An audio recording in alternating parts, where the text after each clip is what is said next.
So me personally, I'm not as offended by them asking the question, but once it's asked and answered, that should be the end of it. So, but of course, I think where you're going with this is the implications that Mike Tomlin's job is on the line. If Well, Pittsburgh not were, only, well, let me say this. yep. In my lifetime, I am 49 years old. There's been, I believe Mike Tomlin is the fourth coach in my lifetime for the Pittsburgh Steelers. You had Chuck Noll. You had Bill Cowher. Bill Cowher. Mm-hmm. And was it somebody else after Cowher, or was it Mike Tomlin? No, it's time. They've only had three.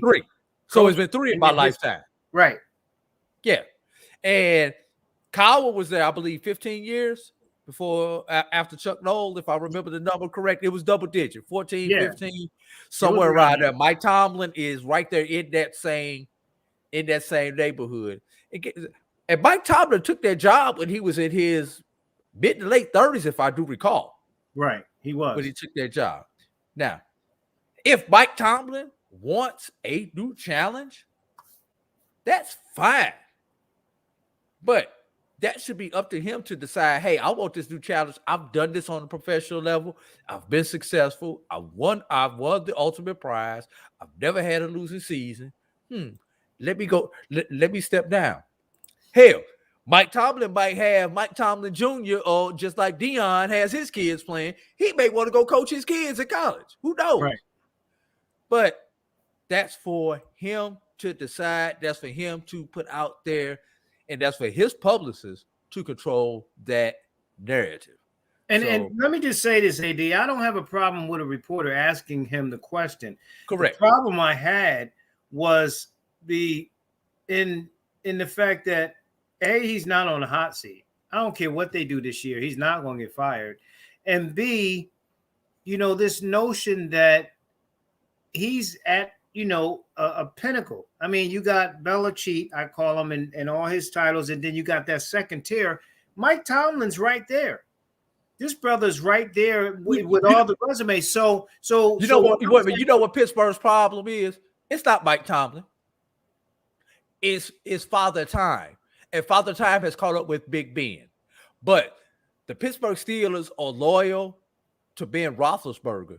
If Mike Tomlin had a younger quarterback outside of Ben Roethlisberger, and Pittsburgh fans get mad at me for saying it, but Tom Brady is the exception of a quarterback playing into his 40s and still performing at the top level. Big Ben is the rule. So give him a quarterback who could get the ball down the field like they used to, because Pittsburgh still has the running game. But the thing is, though, I'm not even really. I'm a huge Steelers fan, and I call him Ben Roethlisberger because he's gotten away with a lot of stuff, and I've been calling for Roethlisberger to be gone 5 years ago. My point again is, why would this successful head coach take a step down to go to USC? Only if he wants to. If he wants to, but Andy Reid. Look at the Chiefs; they're struggling like they're garbage this year. Nobody's asking him, is this the end and all this type of stuff. So I get where Tomlin, not only he's coming from that angle, that's a sign of disrespect to me, but they never talk about his tree. They always talk about Belichick, and look at all his assistant coaches. Andy Reid's tree. Right, and Andy Reid's. Mike Tomlin has put out a lot of great kids, and then that leads to even like with HBCUs.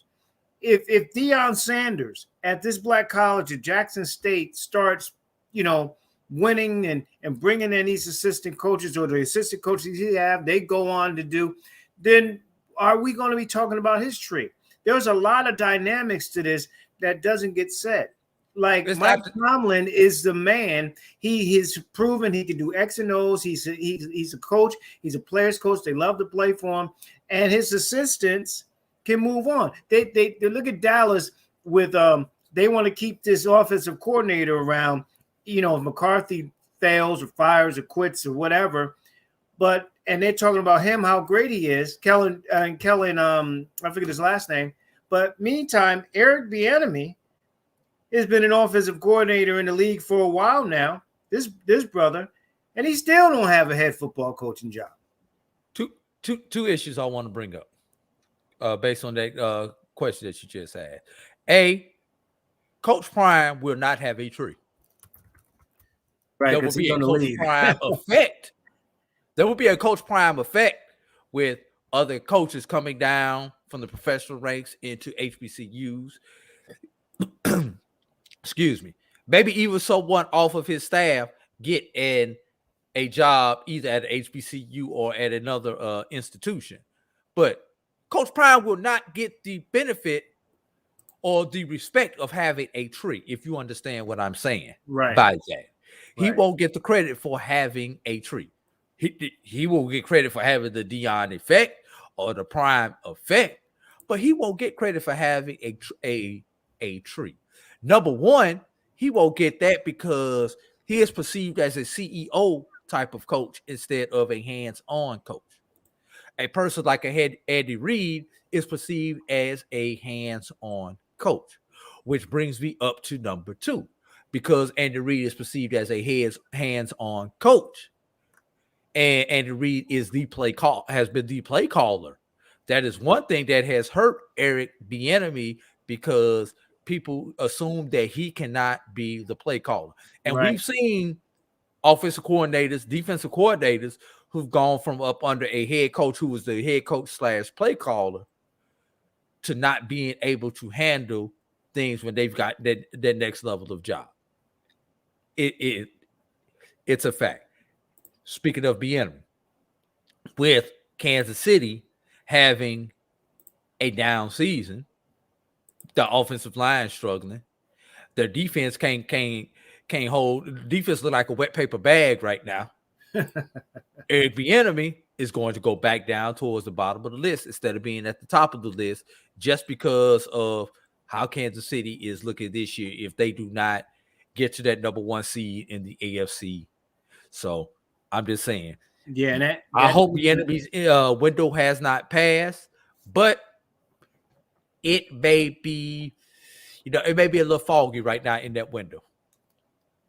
Yeah, I agree, and it's unfortunate for him that may be the case. All right, let's go to some HBCU football, and it was really surprising.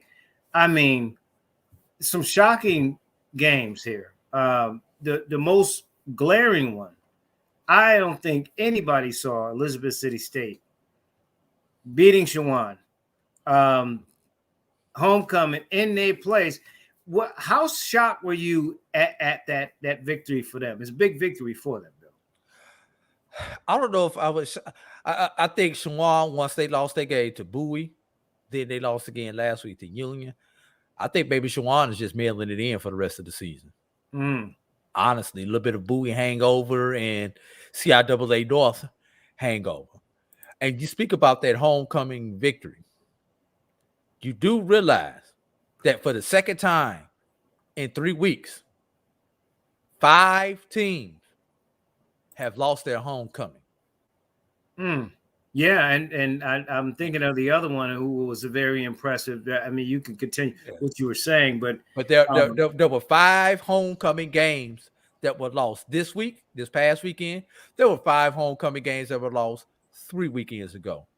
Here at the BCSN, we have coined a phrase, and please feel free to use it, LA. Hashtag protect our homecoming. That's what it's looking like this year. Because our homecomings have turned into a home-going service for our HBCU football teams in 2021.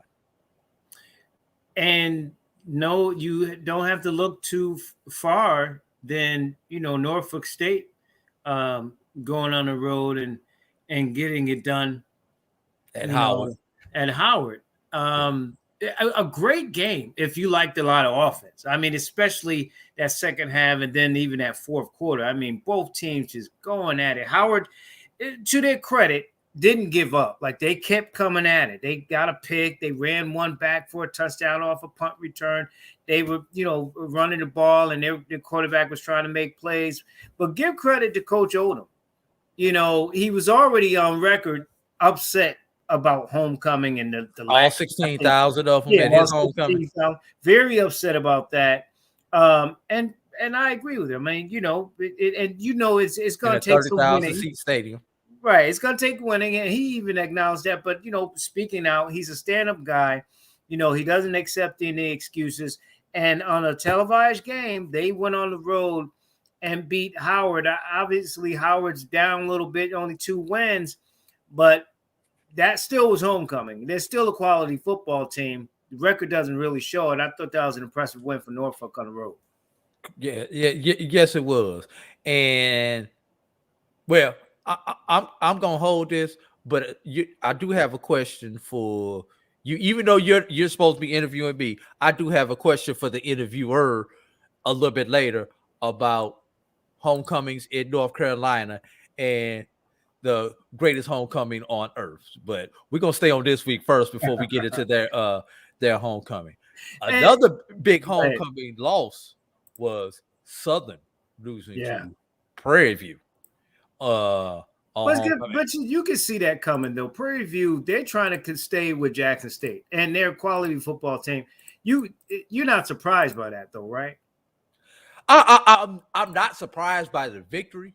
I'm surprised by the margin of the victory for Prairie View. I really expected Southern to give a greater fight than they did.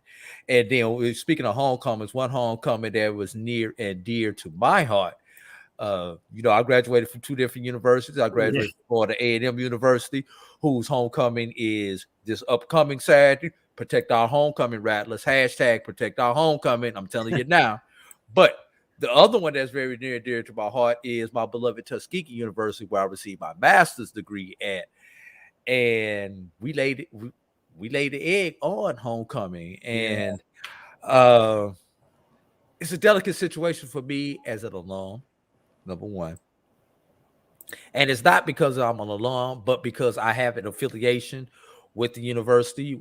We at the Black College Sports Network do some work in partnership with Tuskegee University and the Tuskegee Digital Network, which is their sports streaming arm. But when we got to Tuskegee on Saturday to produce the homecoming game, we were told that let me start over and pay attention to the words that come out my mouth.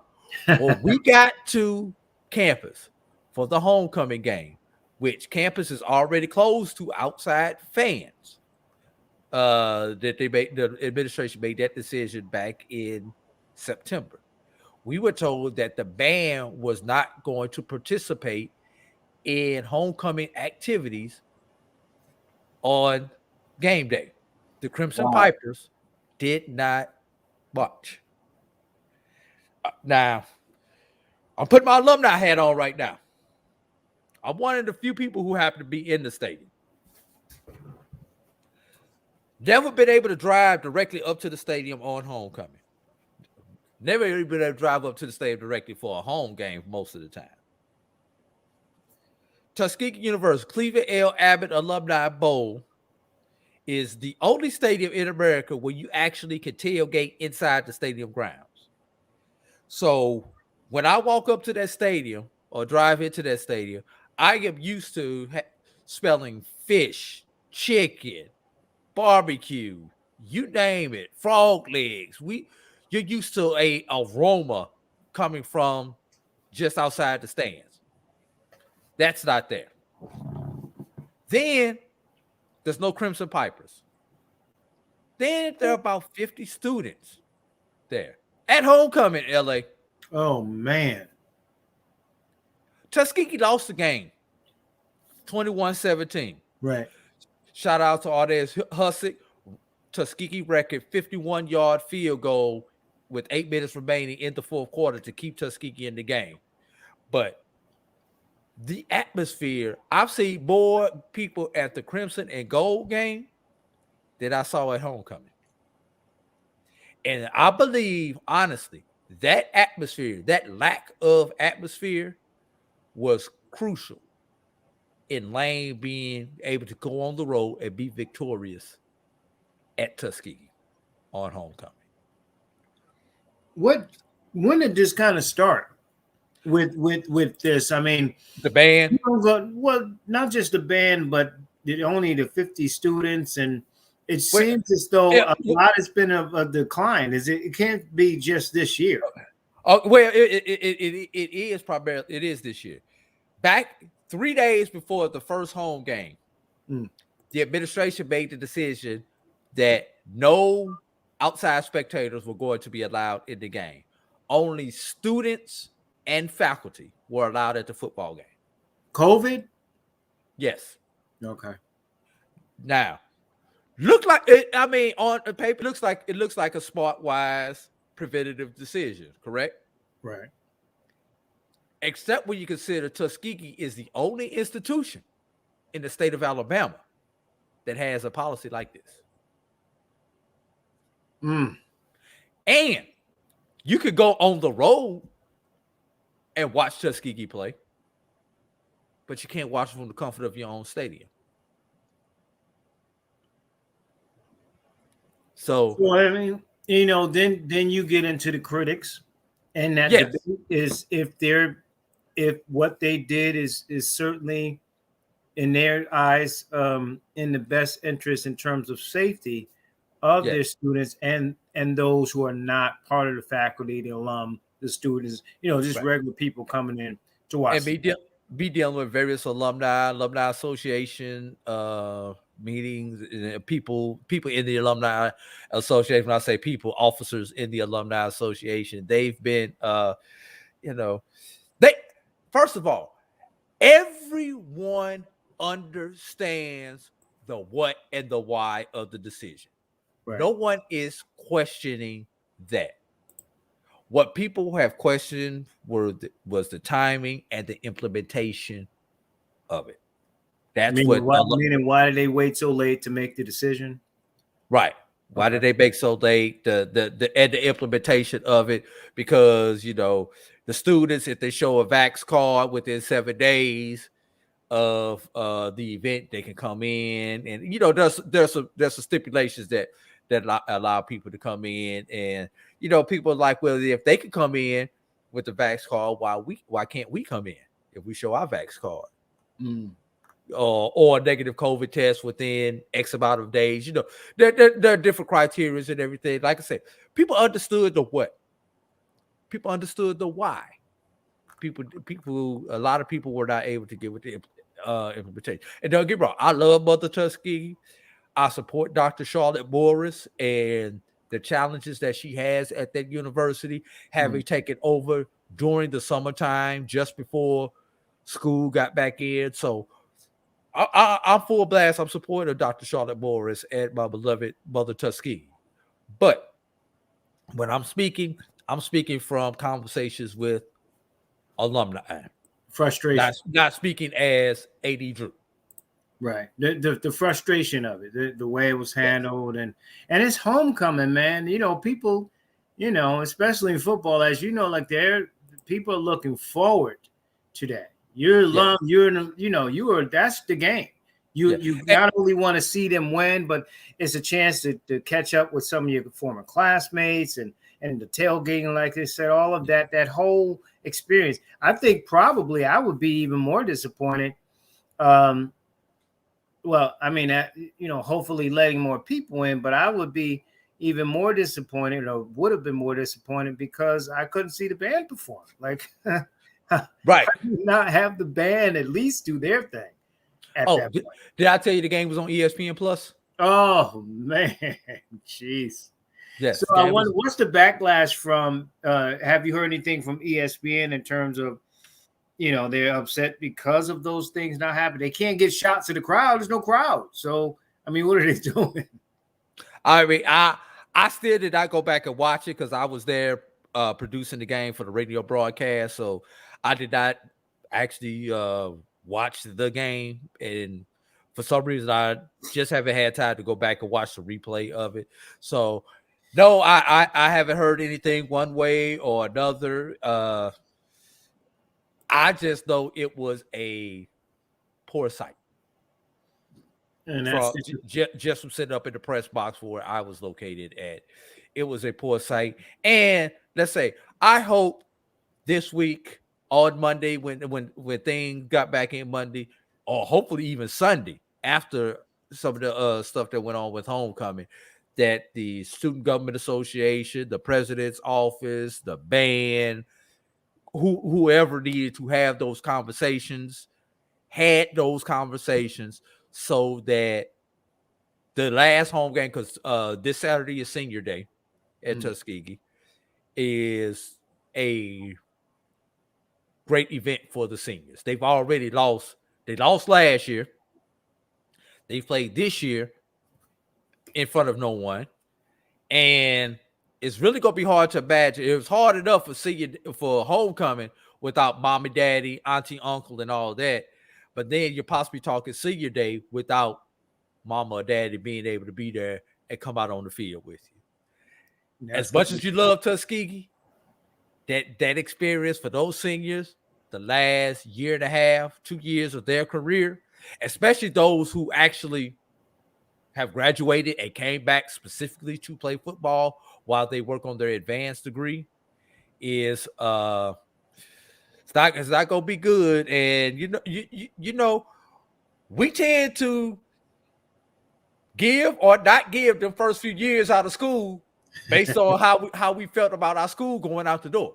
You got that right. I know, the people that, all of a sudden the school's coming to you, they got the hand out of your alum, and you thinking, well, that counselor didn't really help me when I was stressed out, and I was failing in some classes. I ain't giving nothing right now.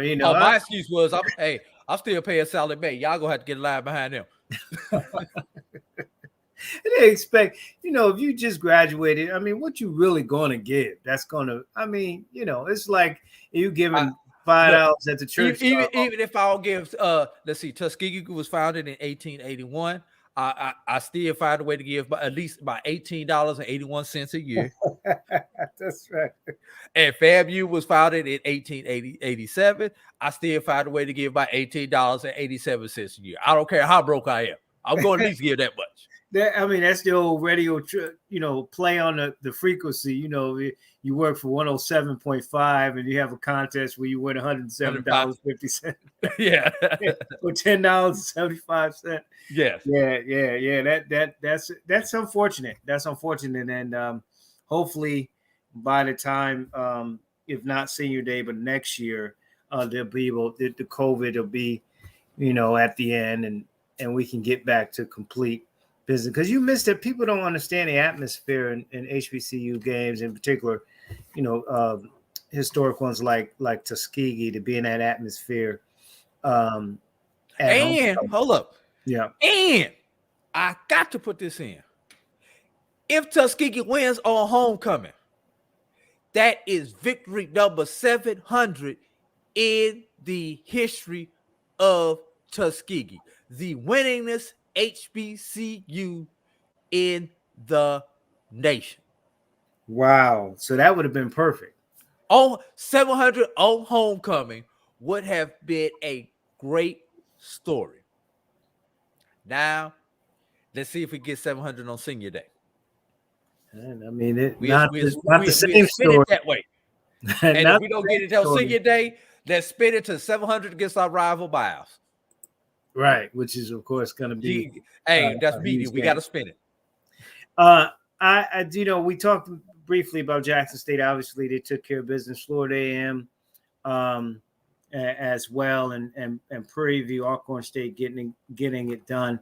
When you look at the MEAC, though, they're only playing a handful of games. They only got a handful of teams left. Everybody plays 5 conference games. Right.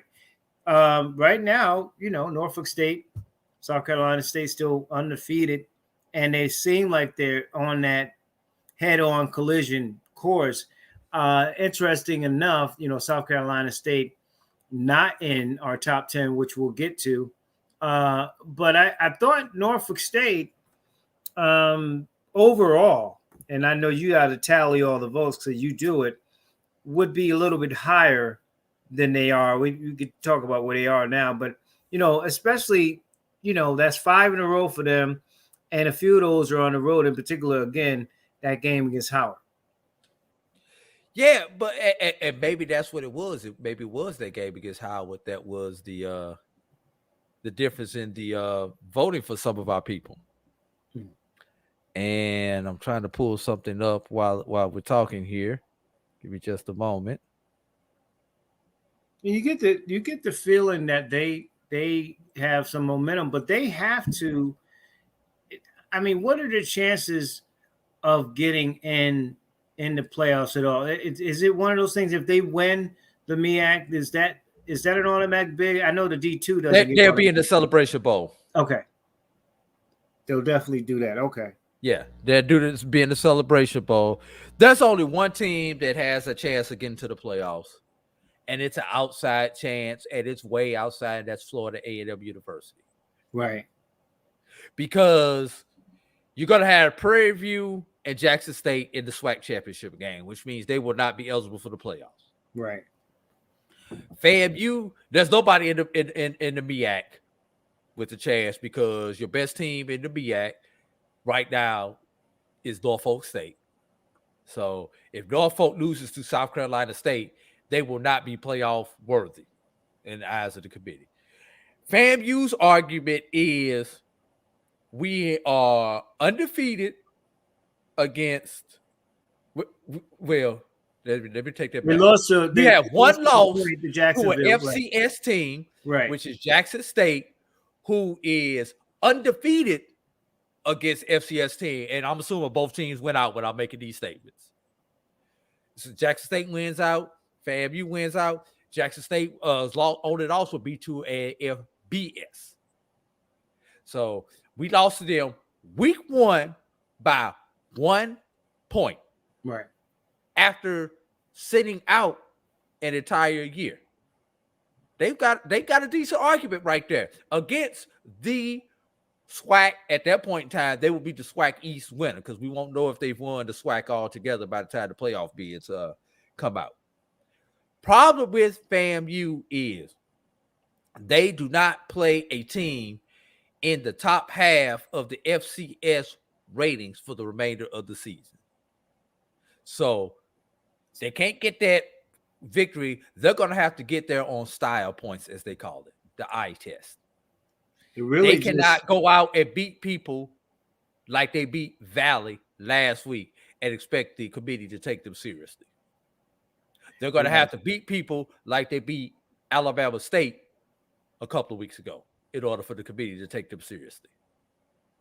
And they're running out of time to do that. Let's get to the major top 10 week 8, and not as crowded in terms of first place votes like in the mid-major. We'll get to that second, but certainly Jackson State getting the bulk of the first place votes with Prairie View with a few. Run down the top 10. I know you like to start from 10 and go up. Yeah, I'll start in the receiving vote, Southern and Grambling.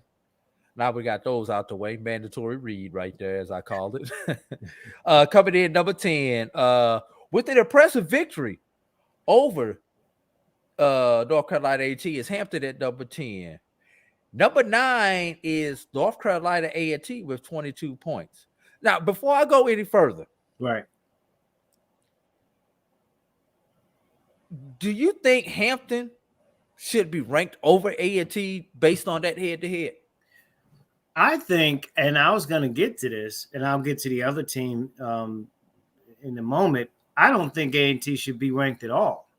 So I guess my answer would be yes. I think Hampton has performed better, and certainly if they won that game. So yeah, I think they should be ahead. But I don't think I think the Aggies have been struggling to win. They've lost their games in their conference. They, in particular, with Hampton now. So I don't even think they should even be in the top 10 at all.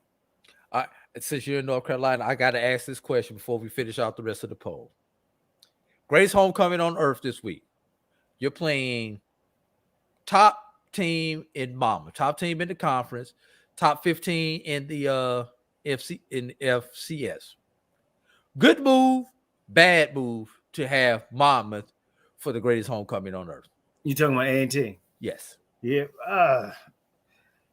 I think it's a bad move because, you're your alum base, your fan base, they don't know who Monmouth is. At least you want to schedule someone. Now, I mean, obviously you're not in the But the you can't pick and choose because you're into the conference portion. So it's not like you could go out and get Virginia Lynchburg to come down to play on your homecoming. But could they have scheduled, say, Central then?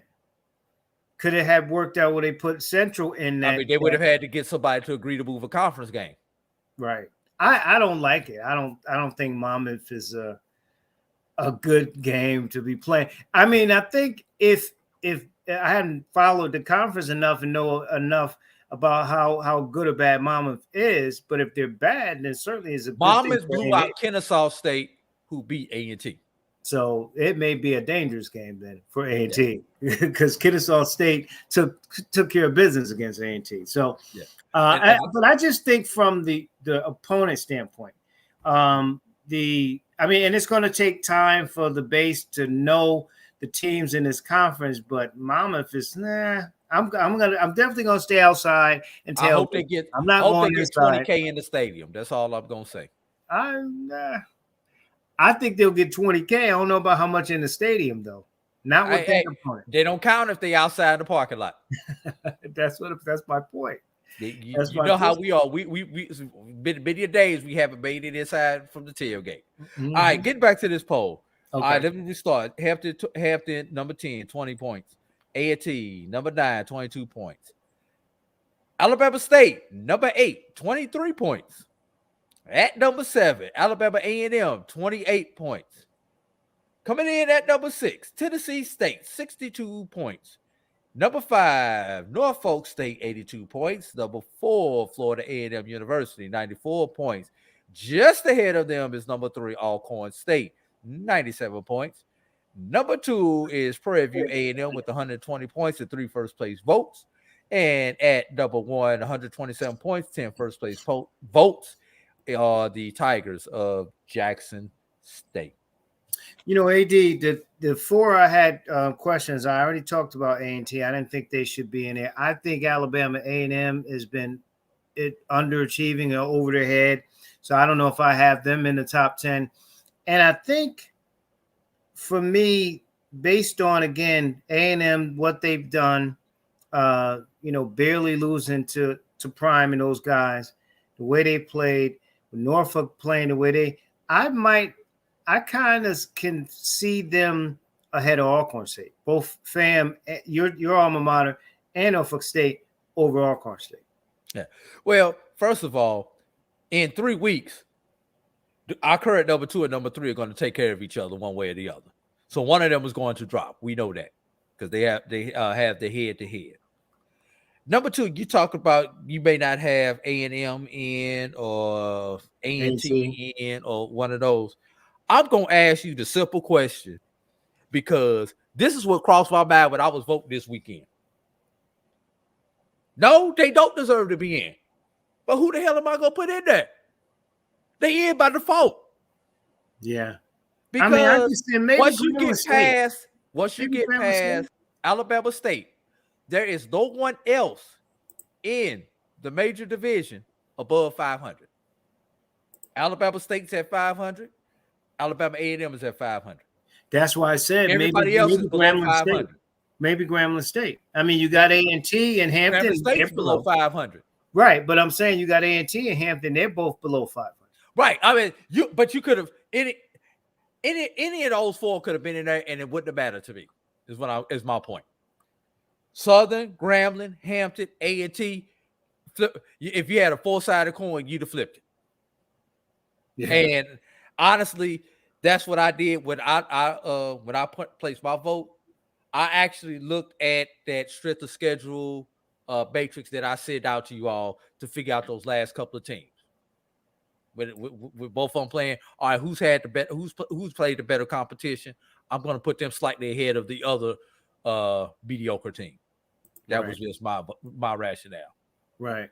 Yeah, I mean, I can understand that, and you're right. That bottom 9-10 is always going to be tricky because they're a reason why they are at the bottom, based on strength of schedules, their win-loss record, and a lot of different things. So I get it. It's probably a tougher call down at the bottom than it is towards the top.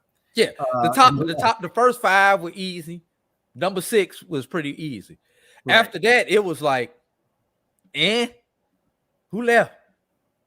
Alabama A&M, Alabama State. Who knows? And one of them's gonna knock each other off this weekend. Right, when they play. That's right. Magic City. That's right. So who's gonna replace them? Southern, Grambling, or do you just bump them down to 10 and move everybody else up to lose? And that depends on it too. I don't believe in necessarily if a team is idle. I don't necessarily think they should drop down unless the team below them just has a incredible dominating performance over, one of the top echelon teams in one of the conferences. So I don't believe in, punishing teams that are off the week or whatever, and that kind of thing. Right. But you're right. Alabama A&M and State is going to see what happens. Talking with AD Drew, of course, the HBCU's Pro Sports Media Association. We'll talk about the top 10s now. Also, the Black College Sports Network on the Bachelor News radio show. So, AD, we talked about, your alma mater losing. Fort Valley State continues to win. Albany State, I thought, very dominating. There's no way they drop, and we'll get to the top 10 over a very good, I think, Savannah State team, and Benedict had a chance. They continue to struggle. And in the CIAA, we talked about, Elizabeth City State taking care of business. And Bowie, for me, they just find ways to win. Like if they need to score a bunch of points, they'll score. They need to shut down a Shawan, they'll shut them down. So their defense or their offense, special teams, they get it done. I was at the Fayetteville State St. Aul game, and I mean, nobody saw the way that game started happen. We saw the way it ended. It was a lot closer than the score was. But Fayetteville State can't have any hiccups, and I'm going to get into that in just a sec because, they almost lost to a winless team. When they came out, AD, I was talking to a colleague and my son is saying, well, who's the winless team and who's the team in first place in the Southern Division? It was just crazy. Right. So, you hear all this talk about Albany State and their defense. 4 shutouts. Actually, 5 shutouts defensively because one of those games they gave up points, but it was on a pick 6. So that really is on the offense. Right. But did you know Bowie and Fayetteville have a defense rated higher than Albany State? Not surprised, especially by Bowie, but I mean, Albany State, they really play well on that side of the ball. I was surprised that they shut out Savannah State. Savannah State, I think the week before had put up 49. I forget who they were playing. And certainly they've scored some points this year. So I was surprised by that. I was also surprised that Fort Valley State took care of business as easy as they did. I know they were home, but, they took care of business easily, it seems, against Clark Atlanta. Yeah. And now the question is, what has gotten into Morehouse? They've won 3 in a row. Right. That's the question you need to be asking. And I'm surprised Morehouse did not wind up in our rankings even higher. Because Morehouse did not get there for some reason in our HBCU Pro Sports Media rankings.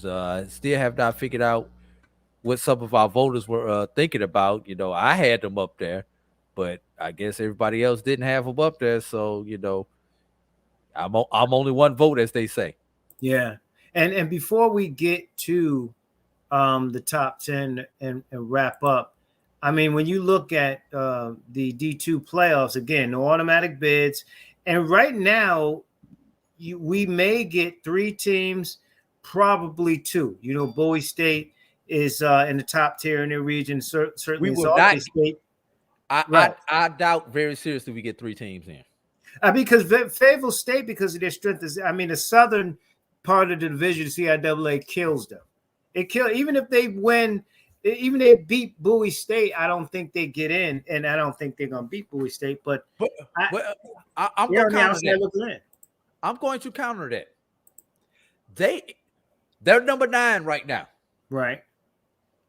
If they beat, if everything plays out, they'll be 9, maybe possibly 8. All Fayetteville has to do is beat Bowie State and be higher than 9, and they get in as what's called a preferred qualifier. Right. Meaning you're a conference champion and you're ranked 9 or higher, you can bump the lowest rated team, which would be the number 17. But then that's what happened to Virginia State 2 years ago. They just happened to get bumped by Miles when Virginia State was sitting at number 7 spot. And Miles was outside the top 10. Who was in the top 10? Albany State was number 9 at that point. Miles was just outside the top 10 and beat Albany State in the championship game, the SIAC championship game, got to that number 9 spot, and they were able to bump Virginia State, who was sitting in that 7th slot. I mentioned to a lot of people, Virginia State need to find somebody to play that extra weekend to impress those voters. Number 1, they need to be at that 6th spot because a Miles victory will bump them out. And I hate to say that I was right, but I was right. And if the playoffs started now, I think Bowie's 7, Albany 6, and Fayetteville's probably regional rankings just came out. Bowie is 2, Albany is 3. Wow. So, but here's the other problem for Fayetteville State. They lost to Wingate, and I think Wingate's in the top 5 now, right? Right. But once again, if Fayetteville beats Bowie and Bowie is sitting at that number 2, both of them may get in. Both of them will possibly get in. What it will cost is a home game for our 2 CIAA opponents. Right. Albany State is possibly because sitting right behind. See, Valdosta State is number 1. Right. They still have to play West Florida, who is sitting right behind Bowie State and Albany State in that number 4 spot. One of those teams is going to move just based on their head-to-head that's coming up. West Georgia is still an opponent of Valdosta State, who's also in the top 10. So there's going to be some movement out of that Gulf South in and out those polls. This may allow a Fayetteville State to slide up the poll if they continue to handle business. Wouldn't it be nice to see 3 of us in the rankings, except for one thing? I think it would be sacrilegious if Fayetteville gets in at number 7 and Bowie remains number 2, that they make them play back-to-back weeks. And that's what's going to happen. They're going to take the 2 little HBCU, we'll put you in, but now we want you to knock each other off. So you only got one less black college in the playoffs. That it's inevitable. So what happens with Albany State? Do they just have to win out to their end? Albany State wins out, they're in at 3 or higher. They may even possibly get to a 2. Depends on what happens to Valdosta State. Well, let me say that. I don't think Albany State will get, if Valdosta loses, Valdosta and Bowie will flip-flop spots. Mm-hmm. They will not move Albany State ahead of Valdosta State with 1 loss because of the head-to-head, because Valdosta State beat Albany State head-to-head. And what happens, though, if Fayetteville State beats Bowie State in the CIAA championship? How far does Bowie drop? And I've seen this before. Bowie, if Bowie's at number 2 at that point, Bowie may drop to about a 4 or a 5. And we're saying this depending on where some of those other teams wind up dropping. I don't see them dropping below 4, though. Right. Honestly. Fayetteville State gets in because of the PQ. So the best scenario for the CIAA would be for Bowie to be beaten by Fayetteville State. But you can't tell anybody up in Maryland that. No. They, the standard is the standard. They've won it. But I think with everything on the line, Fayetteville State needing to win out, including that. Bowie State wants to prove they're still the king of King of the Mountain. So that championship game is probably going to be incredible. And keep in mind, Bowie State has not lost a regular season game to a Division II opponent since 2017. That's right. And that's got to be said. Not just CIAA, but just that division opponent, that division, that mid-major division opponent. That's just a streak. 2017. Yeah. That's in a regular season game. Almost 5 years. Matter of fact, October of 2017. So it's definitely 4 years. Yes. Wow. All right, let's get to the top 10. Top 10 quickly. Again, I was surprised Savannah State stayed up as high as they are. Shaw still continue under the radar for me. I like what Fort Valley State is doing. And Miles is playing better as well. And Morehouse, like you said, thought they would have got more than they got 3 points. Right. Not even enough to qualify as receiving votes. Right. So let's do your top 10. Speaking of receiving votes, Kentucky State 13, Kentucky State and Virginia Union. Coming in at number 10, Bluefield State College. Still hanging around. Great job in their rebirth year. Just the fact that they're hanging around and they're in the conversation every week in our poll. So great job to those over at Bluefield State. Coming in at number 9 is the Miles Golden Bears, 28 points. Number 8, Lane, 42 points. Number 7, Fort Valley, 43 points, 1 point ahead of them. Number 6, Shaw Golden Bears, 52 points. Number 5, Savannah State Tigers, 77 points. Number 4, Fayetteville State Broncos, 96 points. Number 3, the team that no one is talking about outside of Dr. Cavill and myself, are the Langston Lions, 100 points. Great victory over Ottawa of Arizona, one of the top teams in the NAIA. They received 4 first-place votes. Coming in at number 2, Bowie State, 117 points, 3 first-place votes. And number 1, Albany State Golden Rams, 120 points, 6 first-place votes.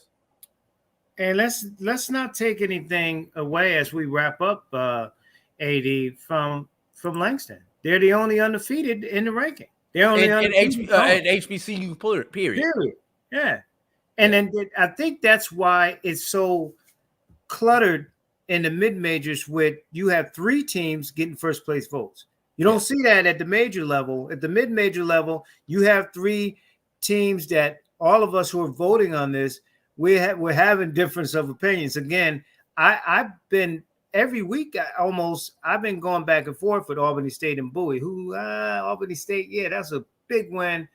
And then Bowie, I've been going back and forth with number 1 with them 2. And then you throw in Langston, and it's got to be awfully difficult, sort of the opposite of majors where the bottom is tougher. Up here, it's tougher in the sense that who really is number 1? And then if we had like a big Brothers of the Roundtable discussion, we could really get into why we voted for who we voted for in terms of number 1. Right. And when you look at it, Bowie in our poll has not in any week garnered more first place votes than Langston, but still has more total points than Langston week after week. Seems like Bowie is everyone's number 2 team or number 3 team where they gets those points. Langston's get those first place votes, but some of the people are not voting Langston at the number 2 or number 3 slot when they don't give them that first place vote.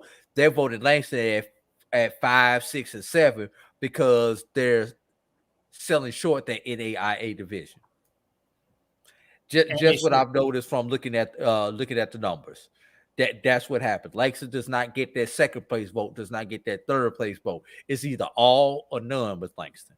They're number 1, or they're getting 5th place or 4th place or something along those lines. And the easiest thing for me is if a team is ranked and they keep winning, then they don't move. Maybe they move up. They move up, but they don't move down. They don't move down. But the toughest thing is when you have number 3 and 4 playing each other and they knock each other off, how big it was. Then you're looking at who's below them, who's below, above them. And for me, that gets a little tricky. Yeah. Yeah. So like I say, I love it. I wish Langston personally was higher, but I understand. I definitely understand. So it's going to be interesting to see who winds up being the mid-major national champion for the HBCU Pro Sports Media. Great weekend of games coming up. We'll talk about those next week. But before you go, let people know how they can follow you and support you and see what you got going on, sir. On Twitter, BCSN Drew. That's BCSN DREW on Twitter. You can follow us on the Black College Sports Network at my BCSN at the #1. That's Facebook, YouTube, and Twitter. Our website is www.mybcsn.net. And please go to the app. Yeah, I can't even talk. Google Play or the Apple App Store. Download our app. Search My BCSN or My JBN. Like, subscribe, share, download, and donate, please. Absolutely. Here, man. AD, as always, I appreciate your insight, your candor, and all the information that you bring to the table, all the color you bring to the table too, man. As always, I tell you that on and off the air. Thanks, man. God bless. Be careful. I'll talk with you next week, sir. I appreciate the invite once again, my brother. Yeah, bro. I appreciate you. All right. Always good to have on AD Drew. He is the from the HBCU Pro Sports Media Association and the Black College Sports Network, doing a great job there. If you miss any part of our broadcast, make sure you go to our website, thebachelornews.airtime.pro. You can listen to the show, the rebroadcast in its entirety. And if you want to watch it, you can go to Amazon Fire Stick or Roku and make sure you download or have downloaded Big Mind Entertainment. It's an app. You go there and you will see my grill with the Bachelor News radio show there. You click on it and you can watch this show over or watch any previous shows that we have there. If you're interested in advertising or donating with the network or having your own show, you can email me at labachelor40@gmail.com. labachelor40@gmail.com. Enjoy the rest of your time, and we will talk with you again tomorrow.